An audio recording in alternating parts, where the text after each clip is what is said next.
More charges tonight against a priest in the Kansas City St. Joseph Diocese. A federal grand jury indicted Father Sean Ratigan on 13 counts of possessing and producing child pornography. Jake Peterson has more on what this means for Ratigan. Jake? Well, Mark, it could mean a 100 years plus long sentence for Ratigan. He's facing 3 child pornography charges in Clay County, and now the feds are looking into his past. They believe Ratigan has at least 5 victims dating back to 2005.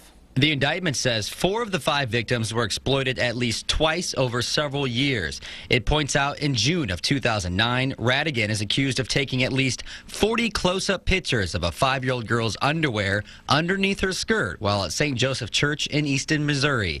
The allegations also include pictures of girls' exposed private parts, sexually explicit conduct, and pictures of girls while they were sleeping. The suspected victims ranged in age from 2 to 12 years old. When a person who has been placed in a position of trust violates that trust, it victimizes the entire community. Most of these were taken where the children didn't know. Attorney Rebecca Randalls is representing several of the children's families in civil court. She says the federal indictment proves the point that the church did not keep Ratigan away from children, even after knowing his past. My clients feel devastated, flabbergasted, but also vindicated. Randall says church agents found images of children in December of 2010.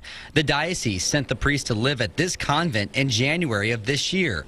4 months later, according to the indictment, more pictures were taken. The Catholic Diocese of Kansas City and St. Joseph sent us this response. The diocese recognizes the special responsibility of our justice system and has pledged its continued cooperation with law enforcement representatives. But critics say that does little to ease the pain of those who trusted Father Sean Ratigan. And each federal count carries a 15-year federal prison sentence if Ratigan is convicted. Now, the diocese has enlisted former U.S. Attorney Todd Graves to do an independent investigation into the accusations and how they're handled by the church. That report should be available in a few weeks. Jake Peterson, NBC Action News. Ratigan is also facing at least 3 counts of child pornography in Clay County. This stems from an investigation dating back to December. According to court documents, Ratigan took his broken computer to an IT store, and that's when the store allegedly found inappropriate images of children. After a failed suicide attempt, Ratigan was transferred to Sisters of St. Francis of the Holy Eucharist. The diocese told him to stay away from children and not have access to cameras or computers. Ratigan was arrested and charged with child pornography in May. He has since been held at the Clay County Jail. July 6th, police found more child porn on another computer at the Holy Eucharist linked to Ratigan.